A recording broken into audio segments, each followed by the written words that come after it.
Hello, and welcome to the third installation of our Core Conversation Series.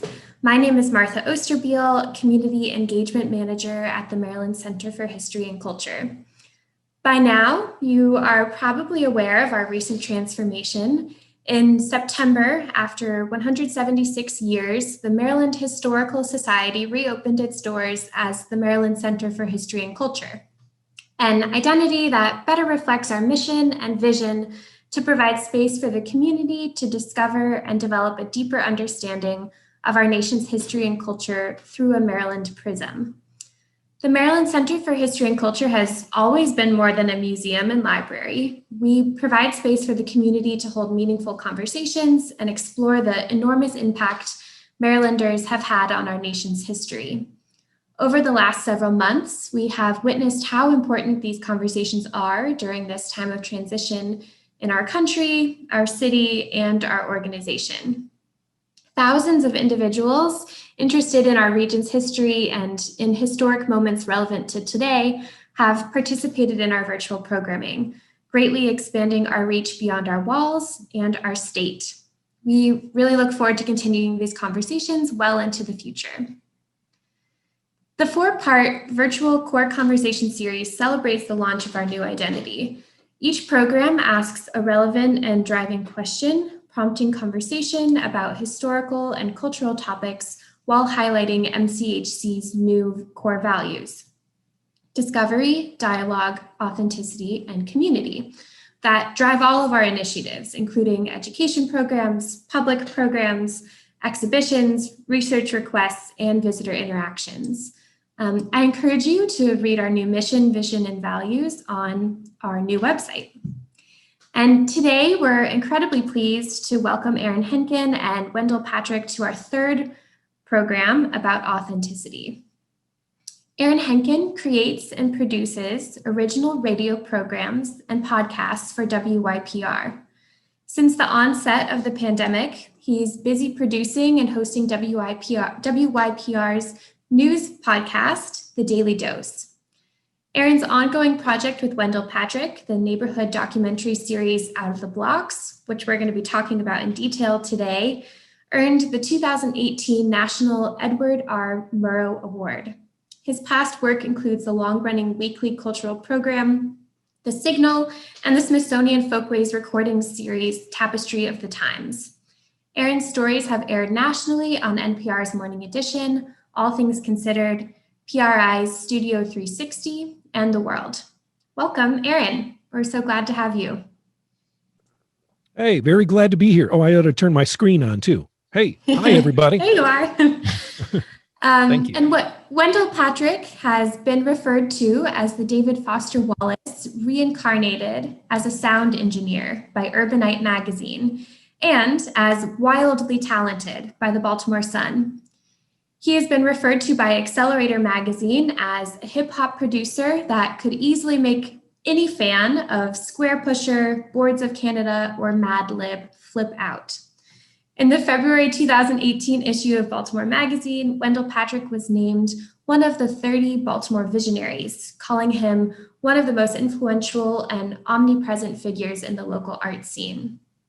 Wendel is the co-founder of the Baltimore Boom Bap Society, along with Eric Spangler, and co-creator, along with Aaron Henkin, of Out of the Blocks, which has aired on WYPR, PRX, NPR, and the BBC. Mr. Patrick is a recipient of the 2015 Baker Artist Awards, Mary Sawyer's Baker Grand Prize, and was a professor of music at Loyola University, Maryland for 11 years. He currently teaches at Johns Hopkins University and at the Peabody Conservatory, where he teaches hip-hop music production, history, and practice, the first course of its kind to be taught at a major traditional music conservatory anywhere in the United States. Welcome, Wendel. Thank you for having me. Happy to be here. And last but not least, David Armenti is the Director of Education at the Maryland Center for History and Culture, where he's worked since 2013. David is a Baltimore City native who received his BA in American History and American Studies from the University of Maryland, College Park. There, he studied the social history of the United States, focusing on its complex racial and ethnic dynamics. David also completed his Master's of Arts in Teaching at Loyola University, becoming a state certified social studies educator.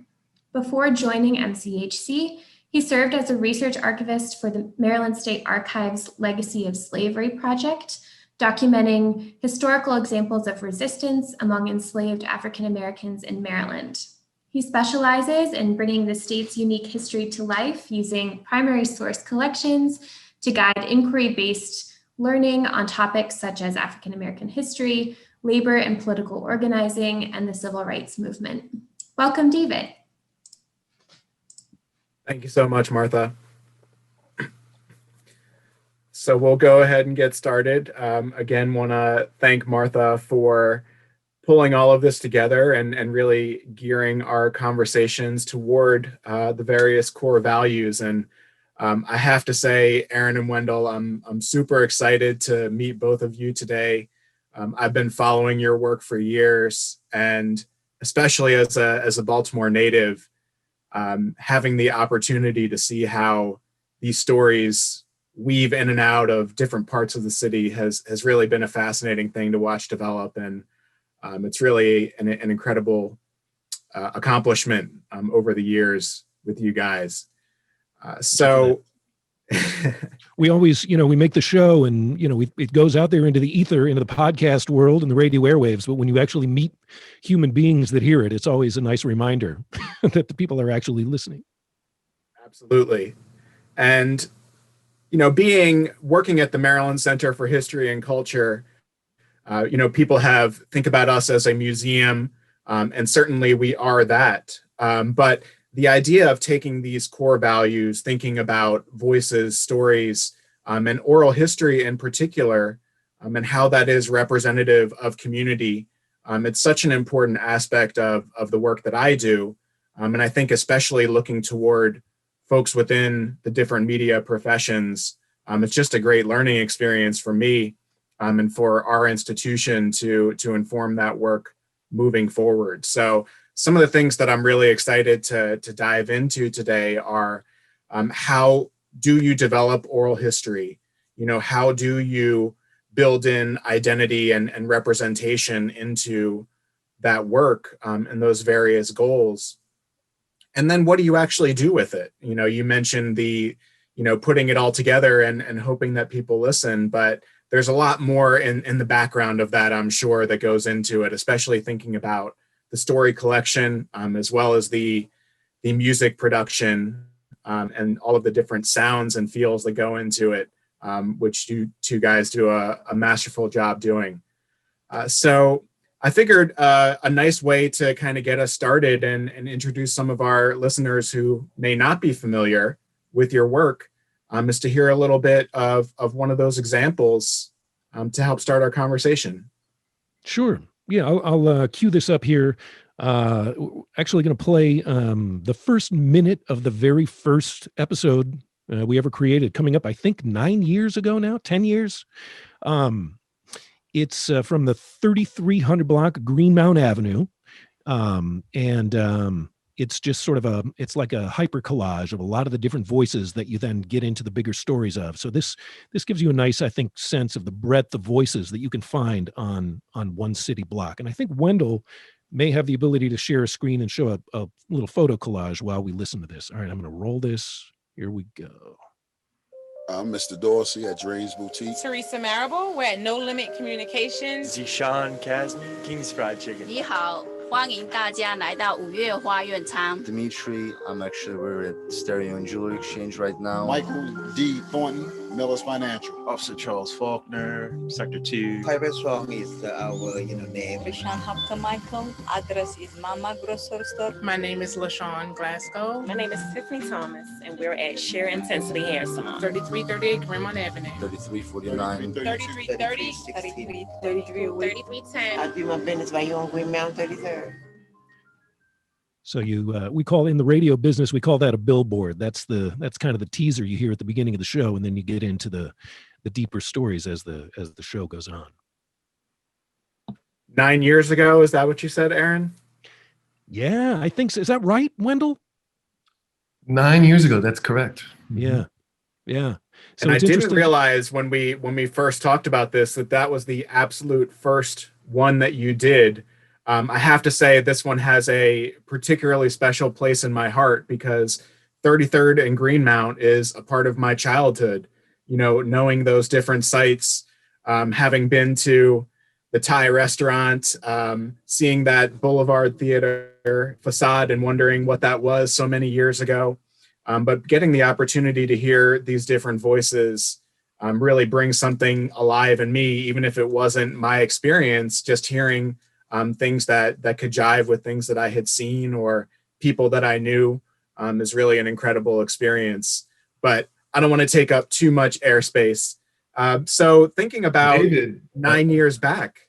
David, another interesting thing of note is that not only was this the first one, but at the time that we did it, it was the only one because it was really an experiment. We had no sort of means of even knowing if we'd ever be able to do a second one, and weren't able to do a second one for another 2.5 years. And so, you know, it's that block is very special to us for a number of reasons as well.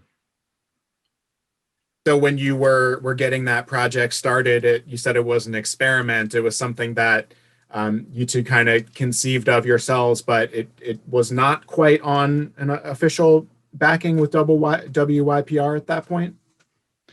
Well, we sort of dovetailed into it I've been at the radio station for almost 20 years now. And over the years, I've made a lot of original programs for the station. And I had been working on a long running cultural show called The Signal. And we build this as a special episode of The Signal. We didn't know we just thought it would be an interesting formal experiment to go. I kind of became more and more obsessed with the idea of finding stories that I didn't know existed. Sort of as a journalist, that kind of became the holy grail for me. I had at one point read the Yellow Pages cover to cover just to find people with interesting and unusual jobs. And then sort of had this light bulb moment like, well, if we went to one city block and made it our mission to interview everybody on the entire block, like what a great excuse to wander into the lives of all these strangers that you wouldn't have any excuse to meet otherwise. So yeah, it started as a special episode of another show, and we really didn't get organized and turn it into a series proper for a couple years after that. It was like a prototype that then sort of stayed there on the back burner because we both had other things we had to do. And then, you know, eventually we got grant funding, we got organized, and this became a front burner project and really kind of like, for me, my main mission for, you know, many, I guess 5-6 years now. How did you select this particular block? And I guess more broadly, as you've gone throughout the years, what has drawn you to particular sites? And, you know, I think this one again is particularly striking because of the diversity of voices, and I assume that's one of the goals that you have going in to the selection process. Yeah, Wendell, you so Aaron and I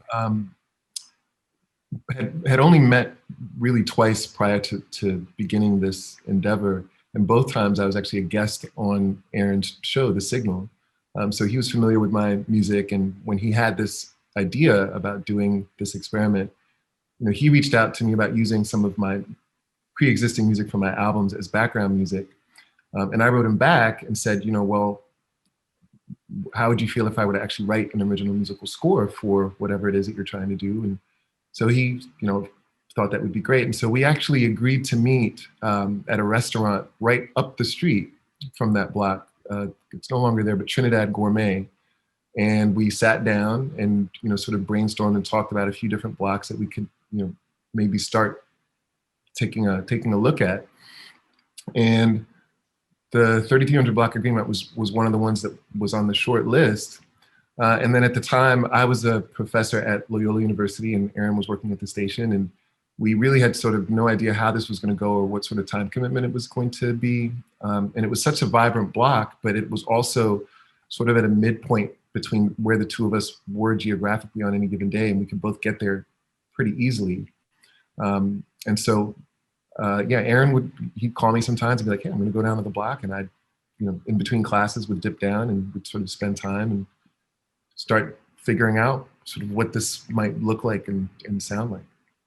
We like to find blocks that have got a lot of mom and pop businesses, that have got a certain amount of, like public shared life on the sidewalks and at the intersections and on the medians and just on the benches. Who is that sociologist? Joan Jacobson, I want to say. I'm probably getting her name wrong, but she talks about the ballet of the urban sidewalk. There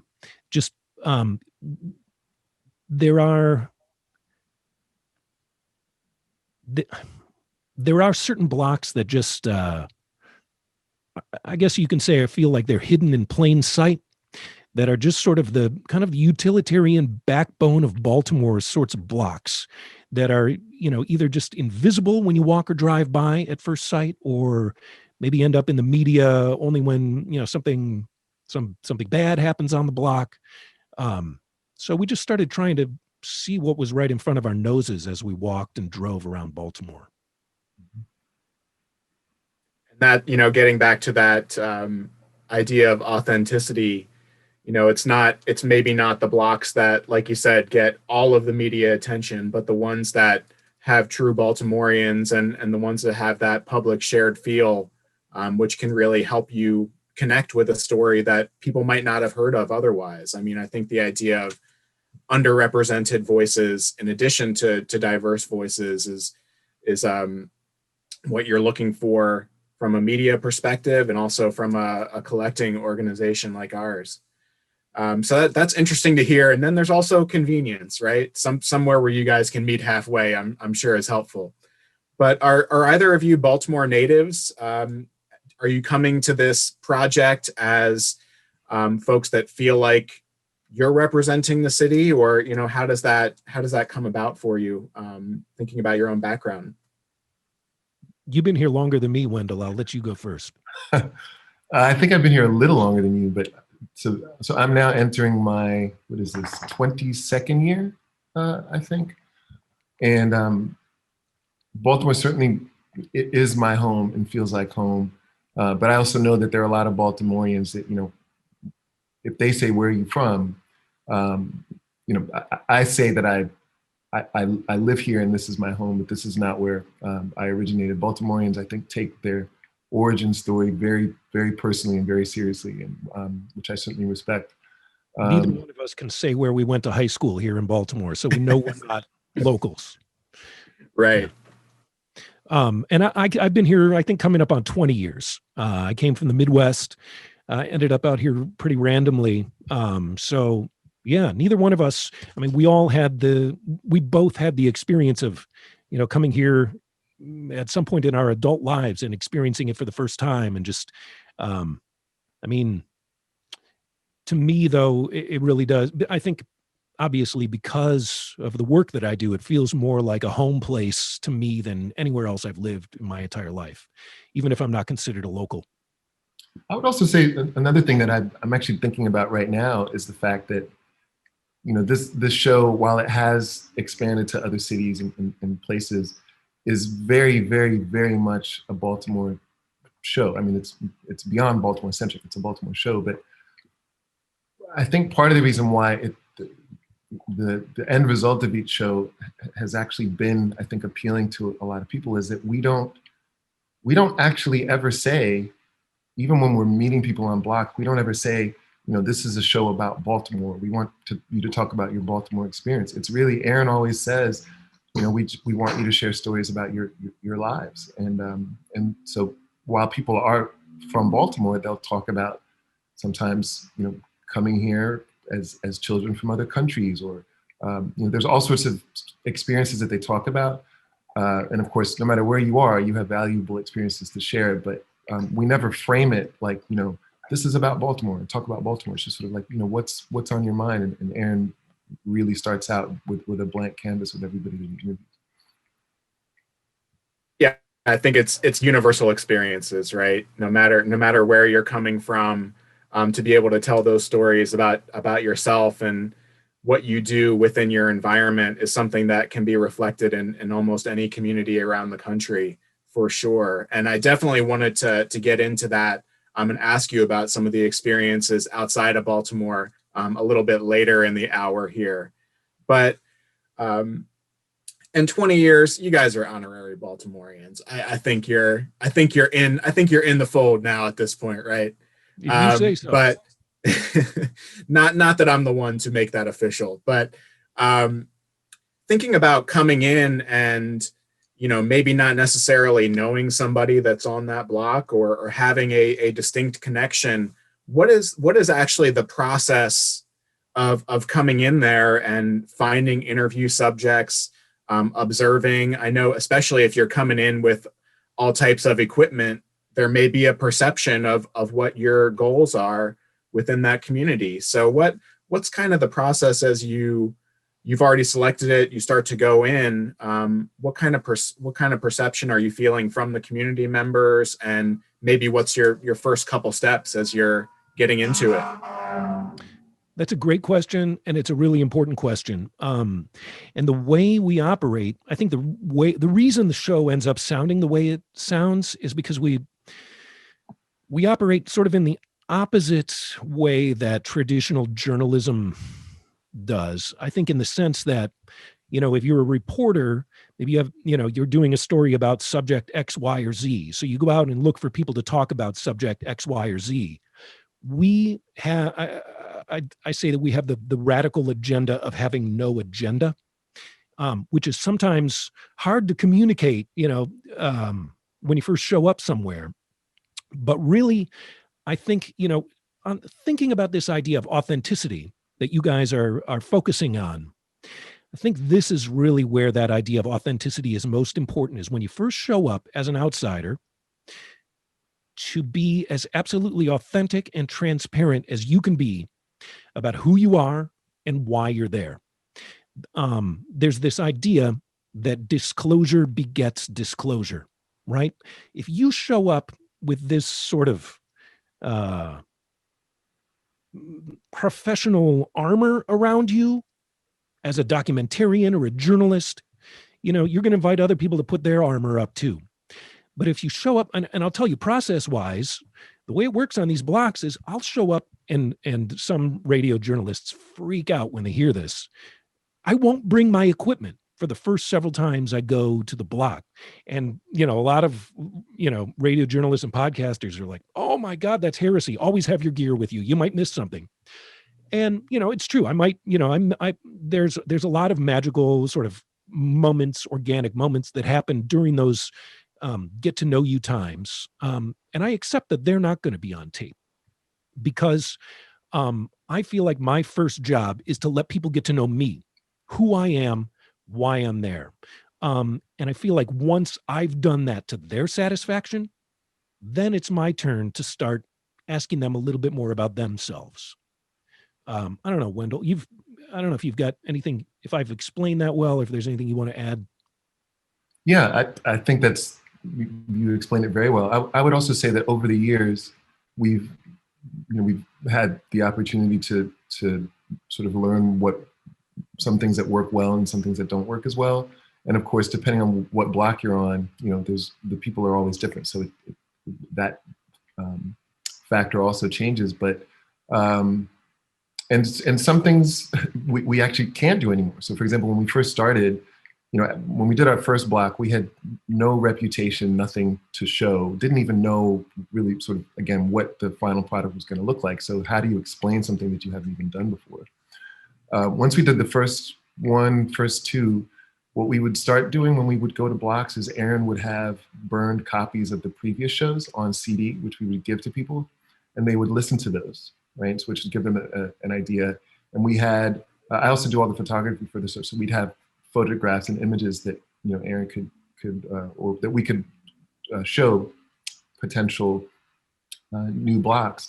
But then, you know, you fast forward 4 or 5 years, by the 5th year, nobody had a CD player anymore, right? Remember, Aaron? So, you know, we give people CDs to listen to the show, and they wouldn't listen to it. So that certainly, you know, didn't help. But one of the things that we've done, in addition to just being present on a block for a long period of time, can take we got it down to about 8 weeks to do one block, but that's 2 months. And so, speaking about authenticity, it's very difficult to not be authentic over a 2-month period. Like if you're not yourself for, you really have to be yourself. Otherwise, someone is going to be able to tell that you're not. But one of the things that we would do is, as we started to gather interviews, I would take photographs, and with each subsequent interview, we would have more photographs of the people that we had already interviewed, sort of to show people, like, these are some of the people that we've talked to. These are some of your colleagues and friends. And the longer we were there, the more people we would talk to, the more those people would talk to other folks on the block, or start to introduce us to other people on the block that we hadn't met yet, that they thought we would speak to. And then one of the things that we would also do, if we had time at the end with some of the initial blocks, is we would go back to the block with printed photographs, some of the photographs that we've been showing them, and give them back to the people in the community as keepsakes. And we've made some really wonderful friends. I mean, there's folks that we're connected to on Facebook from many of the blocks that we've gone to, including ones that we did years ago. And they celebrate the successes of the show, and they keep in touch and send us messages, and we do the same back. And so it's definitely been rewarding in a lot of unexpected ways as well. Yeah, a couple really important things that I think you pointed out there is that authenticity does not have to equal being a representative of a particular community, right? You mentioned disclosure and transparency and building rapport over a period of time. That's something, as a historian, which definitely speaks to me as well. And having been involved in oral history projects, similarly trying to gather the voices of people that they don't know who I am. They may not even know who my institution is, but to come in and express goals in an authentic way and not seek to try to misrepresent or tell them what you think you want them to say, I think is really important when you're going into it from my perspective, and it sounds like from your perspective as well. And building rapport can be extremely difficult depending on who you're talking to and what perspective they think you're coming from. I wanted to dig a little bit more into the idea of voices and stories, because one of the things that I think is so unique about your production and your show is that voices are not just literal voices, right? The sounds, the music, the feel of the block is almost just as much a part of that story as the people telling you what they're going through. For example, on many of the blocks, there's a hair salon or a barber shop, and simply the sound of the clipping, the sound of that background noise, something I think, Wendel, you draw on and try to elevate outside of just people talking. So could you maybe go into that a little bit more, and maybe your thinking around building in those different components? Sure. Well, certainly music is a great communicator in a lot of ways, and for me, it's an honor to be able to use music to help to tell these stories. I certainly wouldn't say that music enhances the stories. The stories themselves are incredible and touching and moving, but I think that I hope the intention is that the music can serve as sort of a narrative purpose, and help to sort of link one story to the next, and also help to sort of create a picture for the listener. So there is an example of what you're talking about on that first episode, where you hear some clippers turned on, and so we're all familiar with that particular sound. And then the way that I scored that particular segment, all of the other instruments, sort of these orchestral instruments, then enter, but they're in the same key as the sound of the hair clippers. So, it sounds, it basically centers the action that the person speaking is talking about.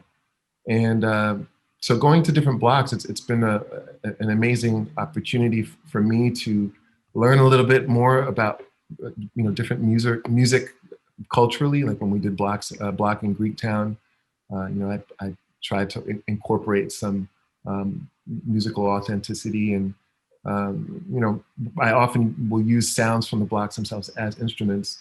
And I try very hard to stay out of the way, but to sort of help move things along.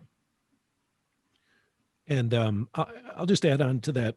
I'm listening to Wendel, and it's making me realize that, I should say,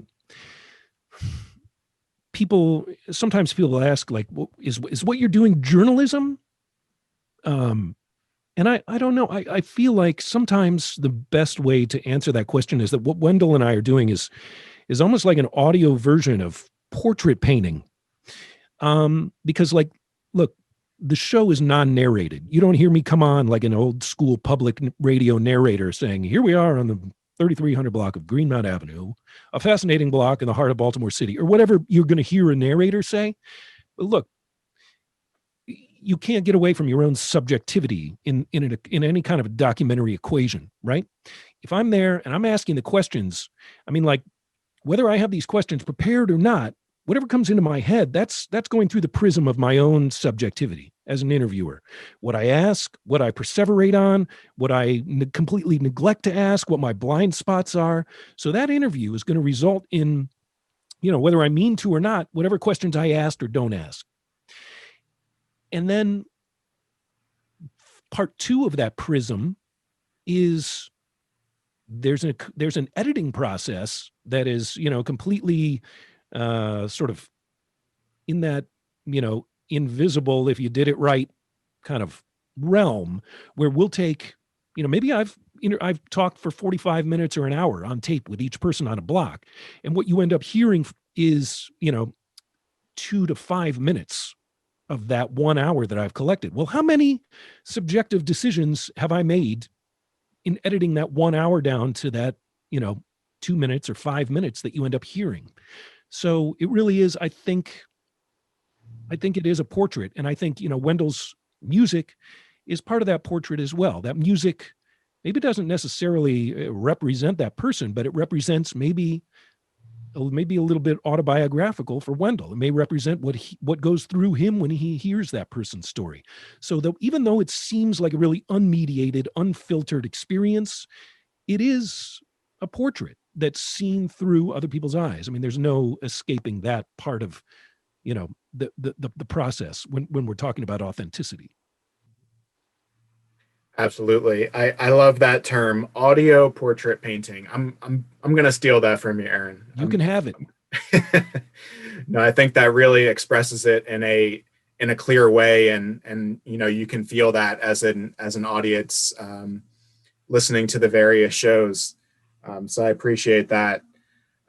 Something that I hinted on earlier, and you guys alluded to as well, the idea of whatever voices you're able to find within a particular site, but maybe also to some extent targeting places that have voices that you're not necessarily hearing. So whether they're underrepresented, whether it's an immigrant group that maybe is not very large in Baltimore or any of the other cities that you're working in, or just groups of people that either historically have been marginalized or suppressed. I think coming from a historical perspective and working in a museum, that's part of our challenge too, is to, if you're saying you're representing all of Maryland and you're authentically doing that, well, we need to hear a lot of different voices if you're truly going to meet that aspiration.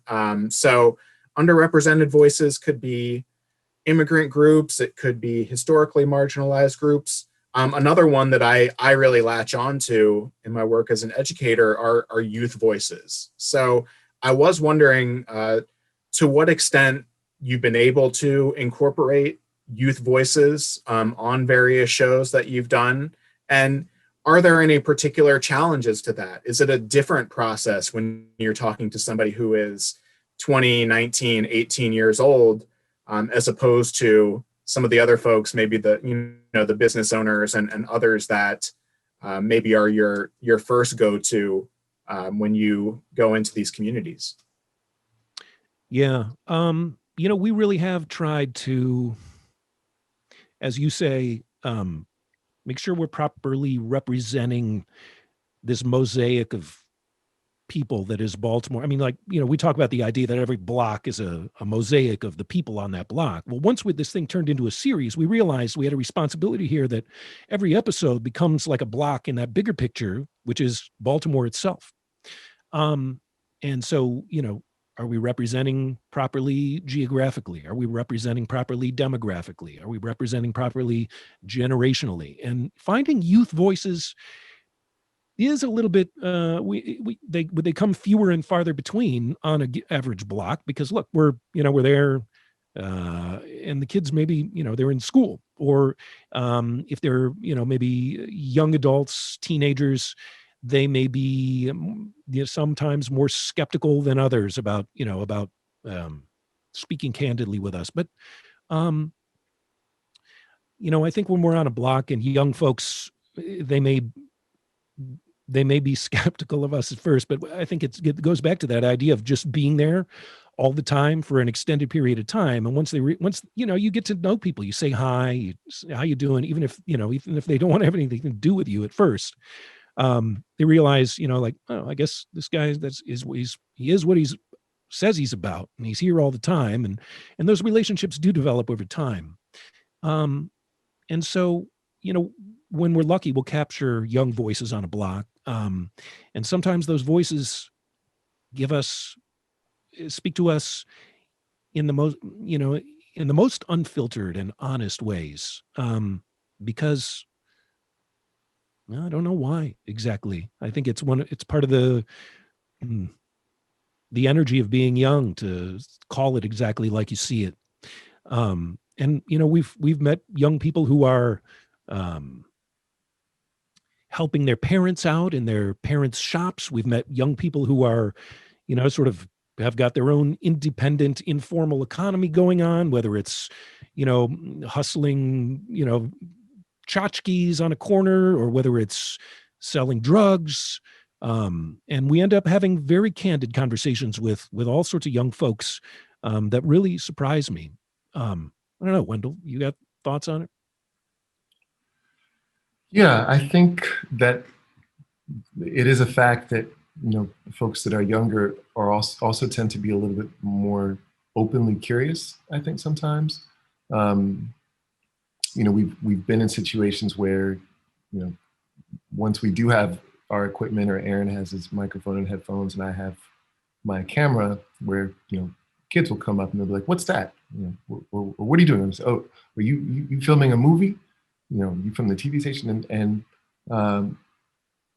that's always a lot of fun, because we'll start just talking to them about equipment. Aaron will sometimes put his headphones on, the kids' ears, and let them, try out the microphone. And so, as Aaron said, a lot of times there will be kids that are with their parents, and in those instances, maybe the kids aren't necessarily as forward about communicating as one would understand. We've also had the pleasure of having some certain partnerships that actually allowed us to interview and work with kids. One was with the Baltimore Symphony Orchestra, where we interviewed 4 different middle school and high school students. And then Aaron edited the interviews down into a interview portrait. And then I wrote an original score for each of the 4. And then the BSO actually performed the score and had the interviews play at the Meyerhoff, and brought in a number of city kids to the Meyerhoff to actually hear these stories. And that was an amazing experience. I would say that the times that we have had an opportunity to speak to youth, I'm always sort of amazed at sort of how freely a lot of the youngsters will share, and also just, how much many of them have already experienced in life. And certainly as I advance in age and think back to my own youth, and sort of maybe thinking that it would have been nice to have some older folks maybe listen to more of what I had to say, which might be a little bit selfish on my part. But I do think that it's important for us to make sure that young voices are not only heard, but broadcast. And that could be on a radio show, on a TV show, or even without a medium like that, just giving young folks an opportunity to share something that's an actual reflection, right? So it's like giving youngsters an opportunity to reflect on their lives thus far.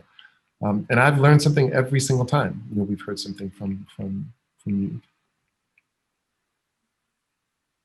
Yeah, that's really fascinating. It's not just the value for the audience to know what those youth perspectives are, but for them themselves to have the opportunity to share, provide some real value. And I bet that was an incredible moment for them to be in the Meyerhof and actually see and hear it get all put together. That had to have been pretty cool for them and for you guys to see that come to fruition. Aaron, are we able to hear a little bit from one of those clips related to the BSO partnership? Sure. Yeah, I can play a clip here. It's a heavy story, and it's about 3 minutes and 45 seconds long. So settle in. I think Wendel's got a photo of this young man. Will is his name. And you'll hear Will's story. The way this worked is that, we actually went to these different schools and talked about what Out of the Blocks was about. And then it gave the kids a list of, we called them essay prompts, but they're literally identical to a lot of the questions I just ask people when I meet them on different blocks. And then from each school, we picked one kid whose essay was just like, wow. And then I had each of those students come into the studio, and I interviewed them about the story that they told in that essay. And from that interview, I cut it into this vignette, which Wendel, as he said, then scored and then gave. So, you're hearing the symphony score underneath Will's story here. Okay, I'll play this for you.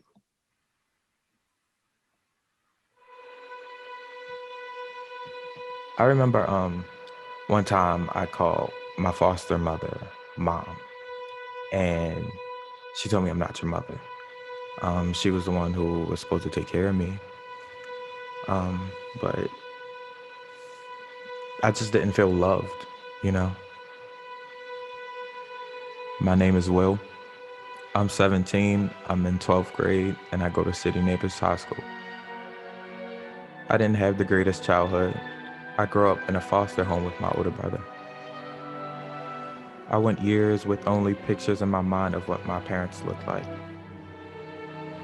I imagined them to be nice, everything that my foster parents weren't. Me and my brother, we would get in trouble for nothing. And they would hit on us, and I'm pretty sure they probably don't think they were bad, but it was constant abuse in the house. They were the first people who I was supposed to trust. They were the first people who were supposed to, be a family to me. They probably got paid to do it, so that's probably the only reason why they did it. But they didn't actually know what they were doing. I try not to think about them because, I've grown so far from then, and I could never let anyone make me feel like that again. Hating them wouldn't do anything. It would not stop the memories. It wouldn't pause what I've been going through. It wouldn't stop a belt. It wouldn't stop a fist. It wouldn't stop a hand. It would just cause a lot of self-hate for yourself. And, a big part of, me accepting my past was just the thought of me letting go.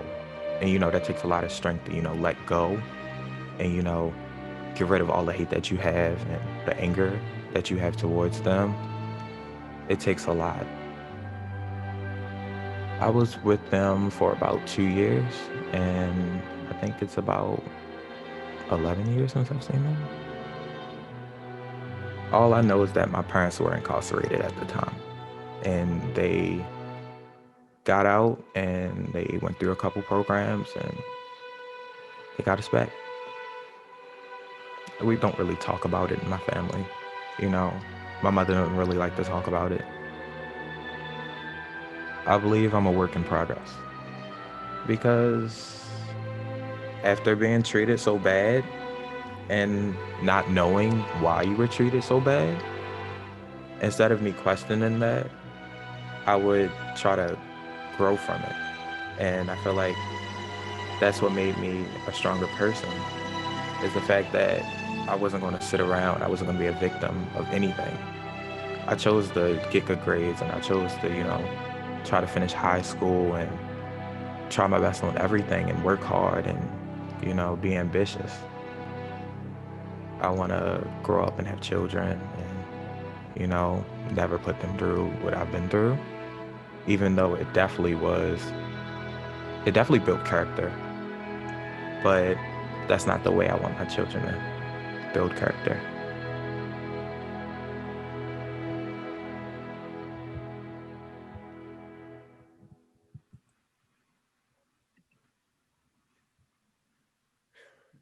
Incredible. I mean, you really have to take a deep breath when you hear somebody come through that way. And you mentioned the candidness that might come through from youth or really any of your interview subjects, and being candid leads to that authentic portrait of what somebody has gone through. And I think there's no way to take away the emotional side of people's personal stories too.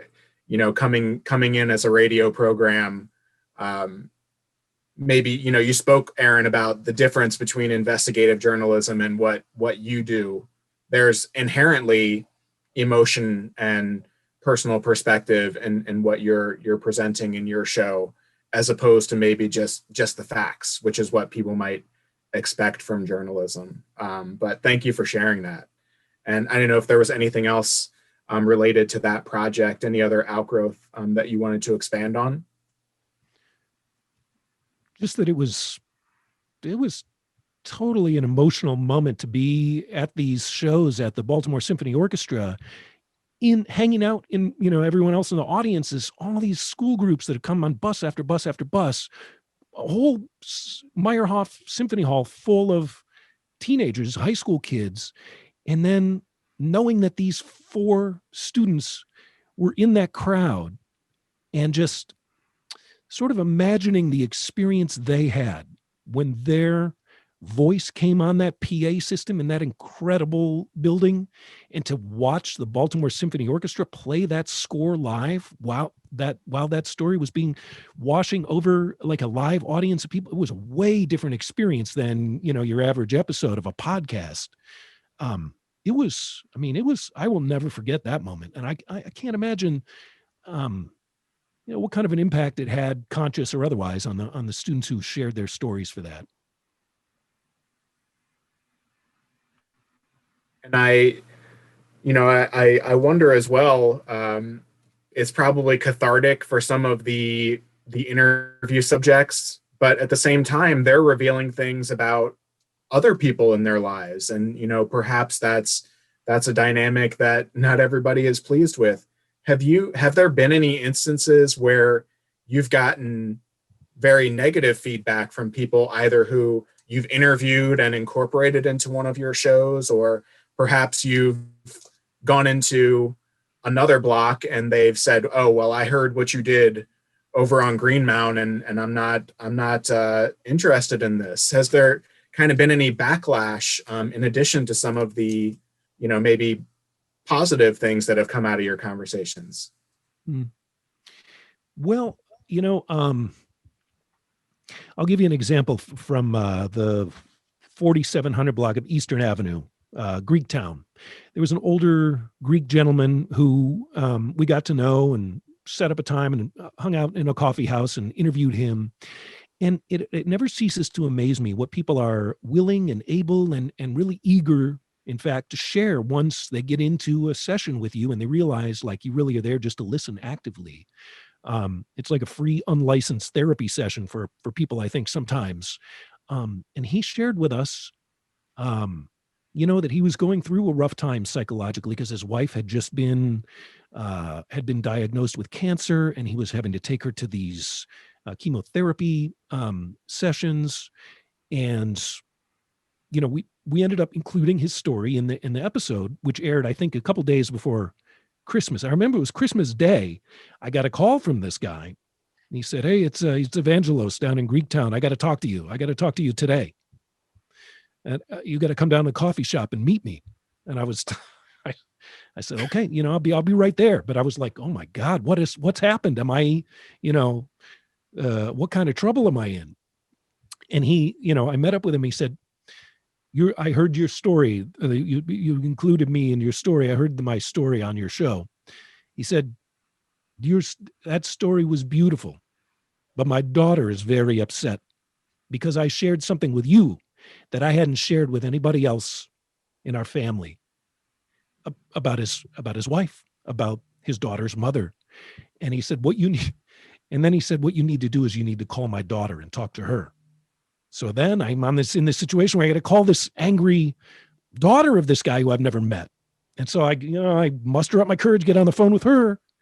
And she says, "But first thing I want to tell you, that story was beautiful. But the problem is, Evangelos, he hadn't, now I'm getting all these calls from people. Are you guys okay?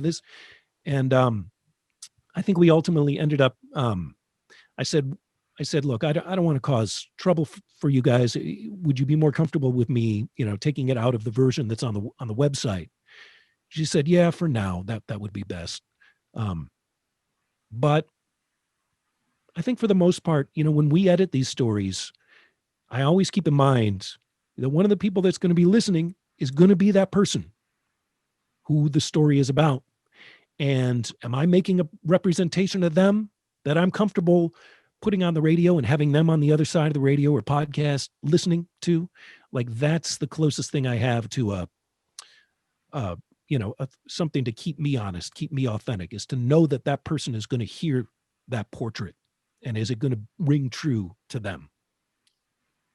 David, another thing to keep in mind is, we all have an idea, whether we've been interviewed or not, we all have an idea of what an interview is going to sound like, right? And so the folks that we interview, Aaron has a microphone in front of their mouths. He asks questions, they have a conversation. But most people, when they hear an episode, they aren't expecting what the final product actually is. And so, for example, there will be some times where someone will sing a song, a song that's very dear to them for a particular reason. Maybe it reminds them of home. Maybe it's something that they used to sing. And so when they know that the episode is going to air, and they listen to it, and then there's like a whole accompaniment to something that they sang, and their memory of the moment was just sort of singing into a microphone. So their experience of it is very different when they hear it, I think, than what they're expecting oftentimes. And so I can't, other than the experience that Aaron just recounted, I can't think of anything negative that has happened. But we have gotten calls after the fact about it being very, very positive. And that's interesting because your final product, as you mentioned, is very public, right? It not only goes out on the radio through podcasts, but then on the website. So it's not something that you can necessarily get away from. I think coming from a museum perspective, there is that same kind of struggle between some level of artistic license and ownership, if you will, of a final product, and what you need to evaluate in terms of the feelings and the emotions of the people that you've spent, you said 8 weeks, up to 8 weeks with these people. So it's got to be a really interesting balance when you're putting that final product together.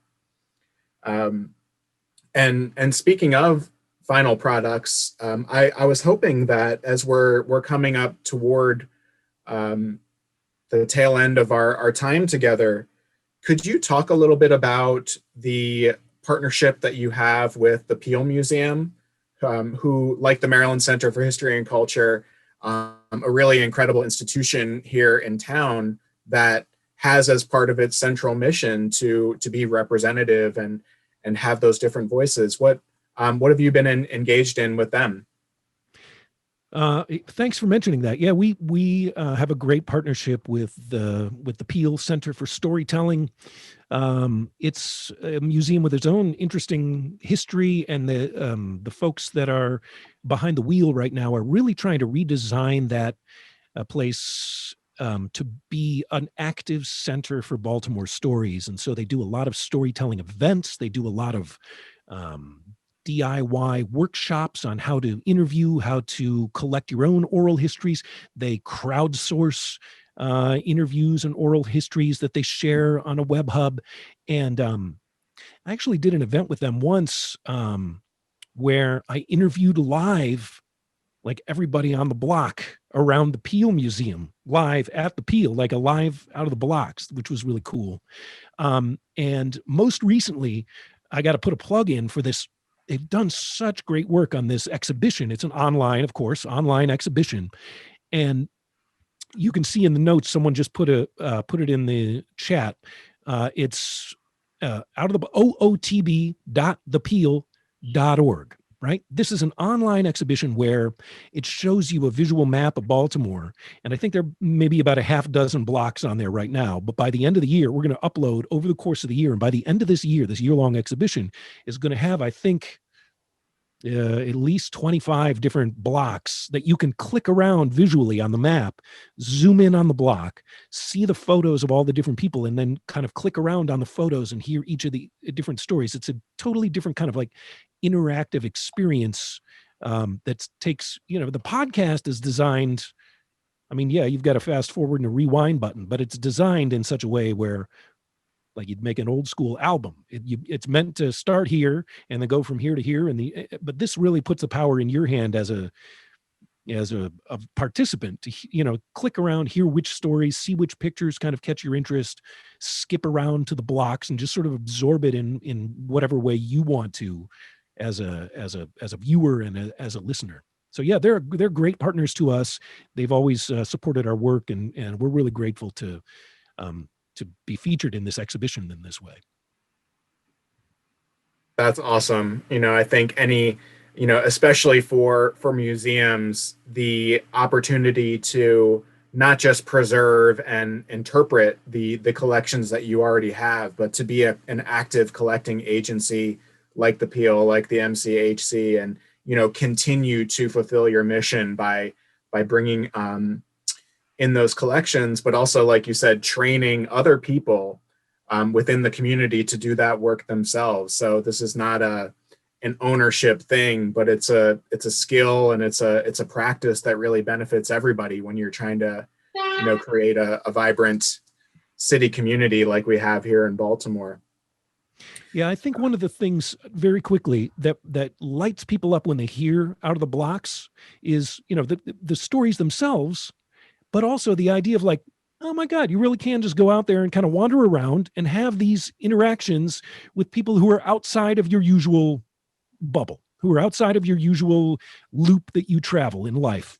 And that those interactions can be spontaneous, that you don't have to be, that it's not rocket science. And I think it demystifies that whole kind of documentary experience in a way that lets people realize, like, oh, I could do this too if I wanted to. Absolutely. And so we are getting to the portion of the program where we want to hear a little bit more from our audience who are interested to dig a little deeper into your experience. So I'm going to highlight a few questions that have come through that hopefully we can expand on here. I think we'll start with this one, and maybe Wendel, you can jumpstart this piece again. But we had from an attendee, besides on Facebook, have you kept any connection connection with the kids you interviewed for the BSO performance? Also, how are you continuing your work with COVID restrictions? Which was going to be one of my questions that I forgot about. But so two things there, continuing connection with the kids and what's going on with your work nowadays that we have kind of entered this strange moment in our history. So I would say as far as continuing connection with the kids, and a lot of the Facebook connections that we have are with some of the adults that we've met. There's actually one of the 4 students that shared their stories with the BSO experience. Actually we follow each other on Instagram, and I've seen them go off to college. In addition, the way that we handled that particular project, we actually visited all 4 of the schools and met a couple of classes at each school and spoke to the students about the show, what we do, what the process is, interviewing as a skill and passion, and then of course adding a score as well. And so over the years, I've actually seen some of those kids in other capacities. In a similar way, we run into other folks that we have interviewed around town. Actually, Jada, who was one of the people that we met on the very first block that we did, 3300 Greenmount Avenue. I was in a giant supermarket like 4 years later, and I was one aisle over, and I heard Jada's voice asking where something was in the store. And you have to imagine, when we're making these shows, we live with these voices in our heads for an extended period of time. And I heard the voice, and I just sort of like froze, and then went into the next aisle, and she was there, and said hello. And so there's a lot of different ways that we keep in touch. On any given block, after we've completed the block, we really do miss the folks that we've had the opportunity to spend time with. And I'll just add on to that, and it kind of this segues to the second part of the question, which is what are we up to now with COVID? They say journalism is the first draft of history. Well, we've been at this long enough now that a significant amount of time has passed between now and when we first met and interviewed a lot of the people in our earlier episodes. And so we came to the realization that the season we're going to do now is, however constrained we are about the, going around and being around a whole bunch of people in their spaces on a given block, is obviously no can do right now. So we're sort of frozen in that regard as far as the way we make our show. But we do have this additional dimension of time now that we've been thinking about creating. Well, we are going to do it. This is our plan, is this season we're going to do a sort of a time-lapse episodes with various people that we met in earlier episodes of the show. So you'll hear, the original vignette from when we met them, and then you'll hear a similar sort of a vignette of that same person, but sort of in their life as they are now. So we're really looking forward to that. And it's an awesome excuse to hit up all of our, Facebook friends and people that we've kept in touch with from past blocks and have an excuse to get together with them. Maybe we'll see how guidelines and physical distancing goes from day to day, week to week. These may end up being done remotely. They may end up being done with a couple of microphones at a distance from each other outdoors. But that's our plan now. And we've done a couple of episodes that we've structured almost more as audio diaries, where we'll invite people to record themselves on their own smartphones or devices, and we'll send them questions, prompts by email. And then we'll have them send in their audio diaries, if you will. And then we'll cut those together, and Wendel will score them. So we're trying new, interesting, different practical directions in the interim. Yeah, I don't know. Does that make sense the way I explained that? Wendel, anything you need to add about that? It does make sense. And Okay. we've had to adapt, just like everybody else is. But this time certainly has I'm sure as everybody can relate, has yielded all sorts of stories. And so we're trying to make sure that there's an opportunity to capture and share them. Absolutely. I'll be really interested to hear how some of those experiments turn out. And hopefully we can hear those soon. And, I should mention the MCHC, we started a collecting in quarantine initiative. So not as much in the audio video realm, but certainly people journaling, even just emailing, photography, whatever way of documenting their experiences during this time, because like I think you mentioned, history is happening. And it's really while there are so many downsides, it's also something that we should be making those efforts and trying to capture people's stories. So I have another question from Matthew Van Horn. Are there any stories in particular that stand out to the two of you? And I know that's really tough when you're drawing on 5-6 years of material. So his follow-up question is, do they represent more than just the community itself? So maybe, is there an example maybe that comes to mind that maybe takes you a little bit outside of just the block and gives you more of an expansive view? You got one in mind, Wendell? I've got 20 in mind. So you go ahead. You want me to go ahead? Yeah, what do you think? I'll give you an example of the story that just floored me and haunts me to this day.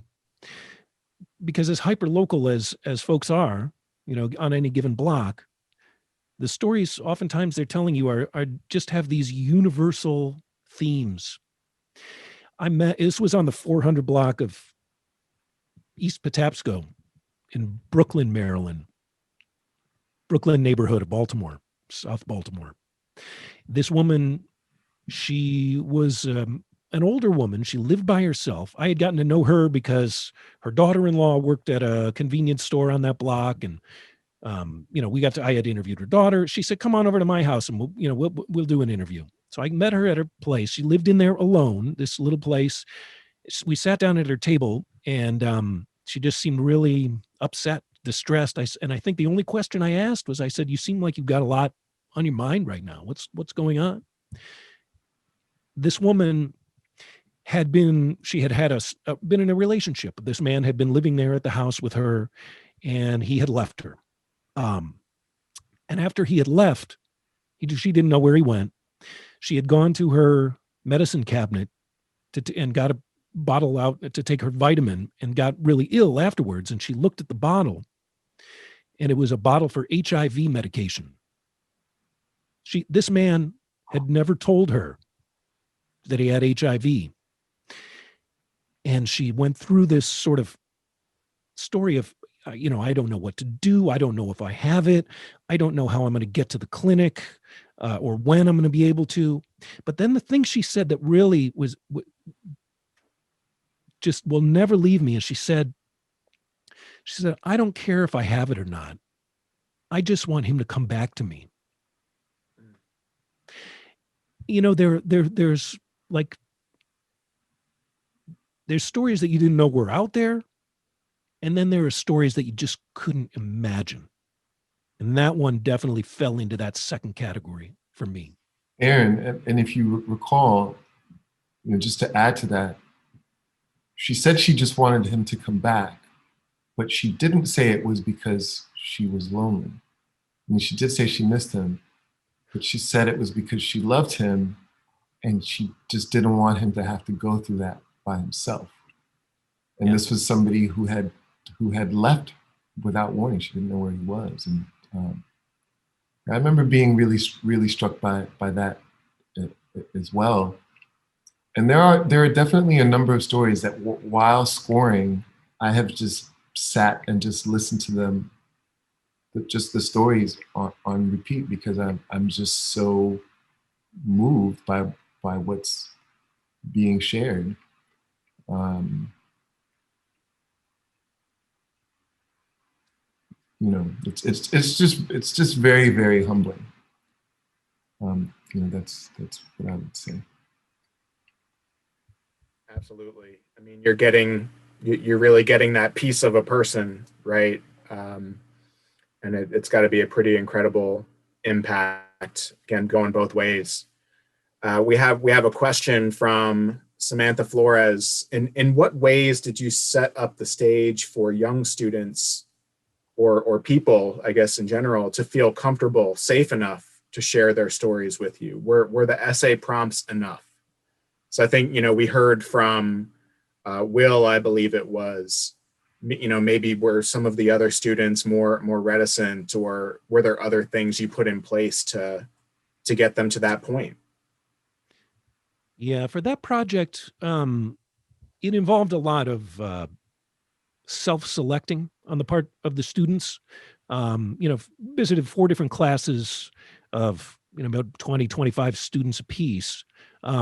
You know, and we extended this invitation with the sort of a full explanation of, you know, what we'd ultimately like to do here is to pick one of these essays and to invite you to come in and be sort of interviewed about the story that you share in this essay.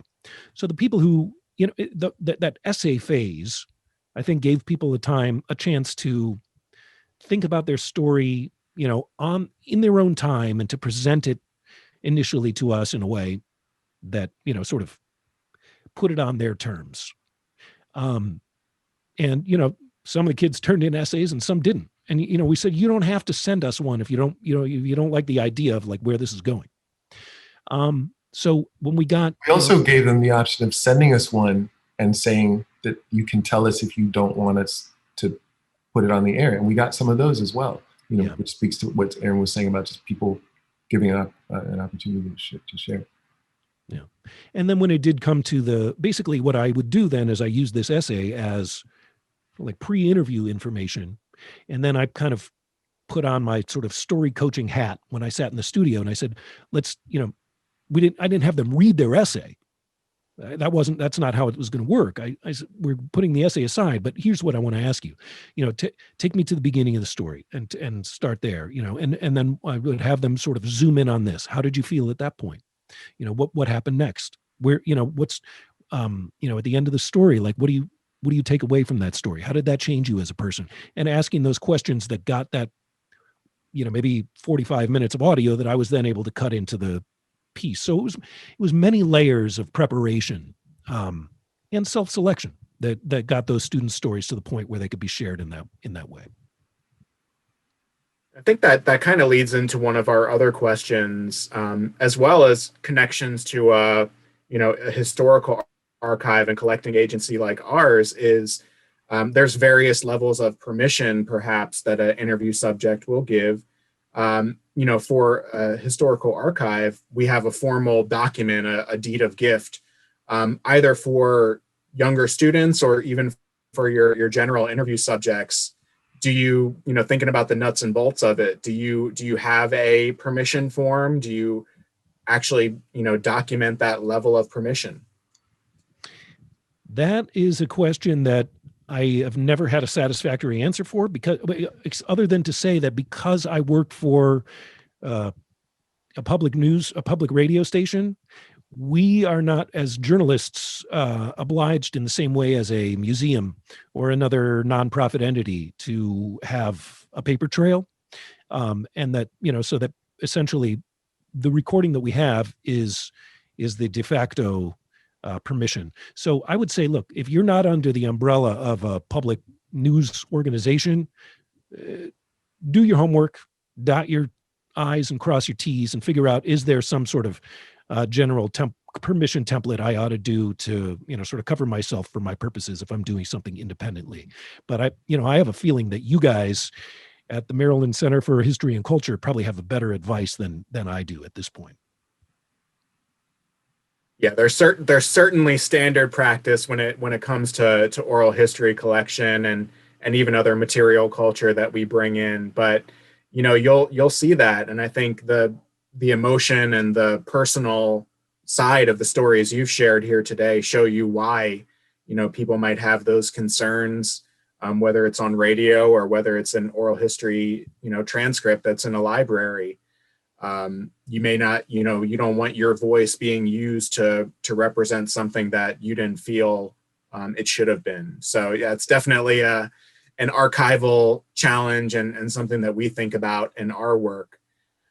So we are kind of getting toward the end here. I want to try to sneak in one kind of combo question here, which is, you've alluded to this before, how you choose the neighborhoods that you go to, and then maybe an offshoot of that, has there been a thought about going to other communities around different parts of Maryland?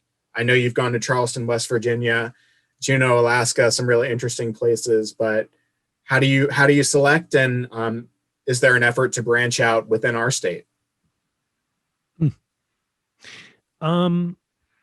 Yeah, well, we, as the series has gone on, we've tried to, actually, I don't know if you can see it or not. That's the wall behind me. You see all those push pins in the map there? That's everywhere we've been in Baltimore.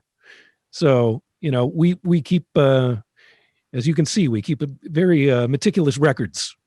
But, there obviously, this is an infinitely repeatable formula. And as I said before, it's not rocket science. Anywhere there's a block or even a group of people, there's a potential episode. Different parts of Maryland, I think at one point we were thinking about the idea, weren't we, Wendell, about Harford Road and how long that road is, and maybe going like 1 mile at a time, stopping every mile on Harford Road and interviewing a couple of people every mile from downtown out through Harford County, and doing an episode that sort of is a road trip up Harford Road. There are other creative ways to bring in different communities of voices. I mean, we've had to think more creatively about that since COVID. Online communities of interest. But no, I mean, I love the idea of taking this program in abstract directions and also more, geographically diverse directions. It hurts right now, to be honest with you, to have, to be hamstrung from our, original recipe or whatever you want to call it because of, the pandemic. But, desperation is the mother of invention, and we'll figure out interesting ways to continue the program. Yeah, I think taking Harford Road from downtown to Harford County would certainly get you a diversity of voices. That would be a cool one. Yeah, right. But I do have to dial it back because we're getting over time. But I want to kick it back to Martha. But I really enjoyed talking to both of you, Aaron and Wendell. It's a great honor to share this program with you and learn more about your experiences. And certainly appreciate your support of the Maryland Center for History and Culture and helping us out here today. Thanks for your smart questions, David. And I just want to say we can't see anyone who's on the call today, but I just want to thank you guys for tuning in, listening. Listen to David Isay, the guy who runs StoryCorps. He says listening is an act of love. We never take it for granted when people give us their ears and their attention. I appreciate you guys being here and hearing what we have to say. Yeah, and I just want to echo that sentiment and just say that it really is an honor and a pleasure to not only do this work, but to be able to continue to do it and to have it resonate with listeners and participants. And thank you so much for having us here to speak about it. I will add to the thank yous and just once again reiterate our thanks to you, Aaron and Wendell, and to David for letting all of us sit in on your conversation today. And thanks, of course, to the folks who tuned in. We really hope you enjoyed today's program. We will be sending out an email with the recorded version of this program in the next few weeks. So please feel free to share it with your friends or watch it again. And I also hope that you'll all consider attending our next and final core conversation, Community, with Dr. Portia Moore and Nina Simon on December 10th. Our Vice President of Education and Strategic Engagement, Katie Caljean, will join Portia and Nina in conversation about how museums can be relevant, responsive, and useful for many audiences in today's disconnected and fast-paced world. You can register for this program in addition to the few other fall programs that we have left this season on our website, mdhistory.org. And while you're on our new beautiful website, please consider becoming a member of MCHC. We really rely on your support to produce this free virtual programming. So if you enjoyed today's programs or any of the other programs we've held since the pandemic started, just check out our membership levels and benefits at mdhistory.org. And with that, I'll close us off. And again, thank everybody and take care, and we'll see you all soon.